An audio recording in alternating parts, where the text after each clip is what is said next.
సందేహము కలుగుతా ఉంటది. ఎందుకు ఈ సందేహము అంటే, కొన్నిసార్లు ప్రార్థన చేసినప్పుడు దేవుడు త్వరగా కార్యాలను జరిగిస్తూ ఉంటాడు.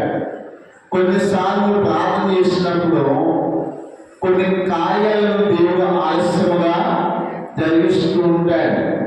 అప్పుడు మనకై అనుమానం వస్తూ ఉంటుంది, దేవుడు నాకు చేస్తాడంటావా, నా పట్ల దేవుడు కార్యం జరిగిస్తాడా అని చెప్పి ఒక అనుమానం. దేవుని మాట బయలుపరచబడినప్పుడు కూడా మన హృదయంలో ఏం కలుగుతుంది అంటే అనుమానం అనేది కలుగుతుంది. కొంతమంది ప్రార్థన చేసేటప్పుడు కూడా అనుమానంతో ప్రార్థన చేస్తారు. నా ప్రార్థన దేవుడు వింటున్నాడంటావా, నా ప్రార్థన పరలోకానికి చేరుతుందా, ఇలా కొంతమంది ప్రార్థన చేసేటప్పుడు కూడా అనుమానంతో ప్రార్థన చేస్తున్నారు.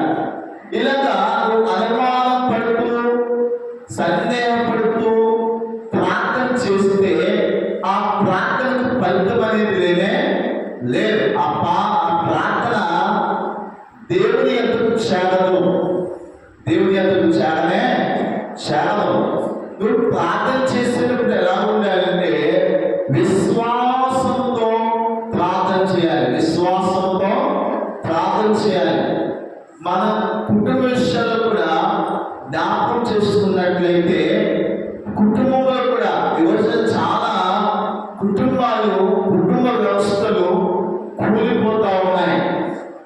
కేసులు అంటున్నారు, కోర్టుకు వెళ్తున్నారు, విడాకులు అంటున్నారు, మరి ఇలా కోర్టుల చుట్టూ తిరుగుతూ ఉన్నారు.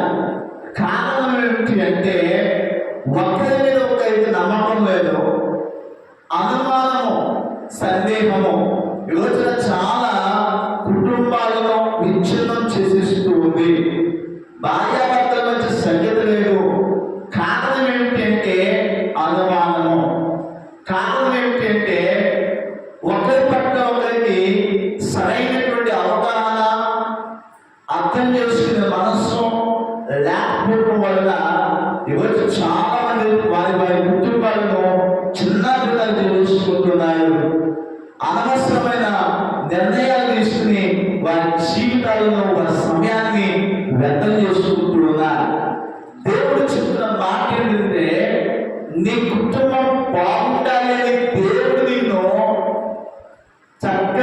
చక్కటి కుటుంబంగా దేవుడు నిన్ను ఏర్పాటు చేస్తే నువ్వు లేని సందేహాలకు, అనుమానాలకు దాయించి నీవుగానే నీ చేతులతో నీ కుటుంబాన్ని కూల్చుకుంటున్నావు. అందుకే దేవుడు అంటున్నాడు, నీకు సందేహమేనా? దేవునికి స్తోత్రం. హల్లెలూయా, హల్లెలూయా. ప్రార్థించే విషయంలో సందేహం ఉండకూడదు. భార్యాభర్తల మధ్య, తల్లిదండ్రుల మధ్య, కుమారుల మధ్య సందేహం అనేది ఉండకూడదు. ఎప్పుడైతే అనుమానం నీ చేతిలోకి వస్తుందో, ఎప్పుడైతే అనుమానం అనే ఆ పెరుగుతో నీ చేతిలోకి వచ్చిందో, నీకు అక్కడి నుంచి మొదలవుతాయి అన్నీ కష్టాలే, అన్నీ నష్టాలే, అన్నీ బాధలే. కారణం ఏంటంటే నీకు నువ్వుగానే కొని తెచ్చి ఎక్కడ పెట్టుకున్నా, నేను మనసులో పెట్టుకున్నాను. వద్దన్నవాడు ఎక్కడ తీసుకొచ్చి పెట్టుకున్నావు, మనసులో పెట్టుకుంటున్నావు. వద్దని ఉండేవా సాతాను, ఆ సాతాన్ని తీసుకొచ్చి ఎక్కడ పెట్టుకున్నావు, నేను మనసులో పెట్టుకుంటున్నావు. కావాలనుకునే వాళ్ళేమో ఏం చేస్తున్నావు, దూరం పెడుతున్నావు. యేసు పంపించుకుంటున్నాడు, అమ్మా మీరు ప్రార్థన చేయండి, మీకు నేను తోడుగా ఉంటానని యేసుతో మనతో చెప్పుకుంటే కావాలి అనుకున్న దేవుడిని, పరిశుద్ధుని, నీతిమంతుని మన దూరంగా పెడుతున్నాం. కానీ వద్దు అనుకున్న సాతాన్ని తీసుకొచ్చి ఎక్కడ పెట్టుకున్నాం, మనస్సులో పెట్టుకుంటున్నాం. వాడు కలగజేసే ఆ యొక్క బాధలు, శ్రమలు అంతా ఎంత కాదు. శ్రమ వచ్చినప్పుడు అయ్యో శ్రమ వచ్చి పడిపోయింది, నా ఒక్కరికి కష్టాలు వచ్చి పడిపోయి, నా ఒక్కరికి ఈ బాధలు, శ్రమలు, దుఃఖము ఏంటి అని చెప్పి వేదన పడుతూ ఉంటున్నాం. తల్లి, సహోదరులారా, యేసు అంటున్నాడు, నా యొక్క చూడండి, నా కాయలను చూడండి, నా శరీరాన్ని చూడండి, నా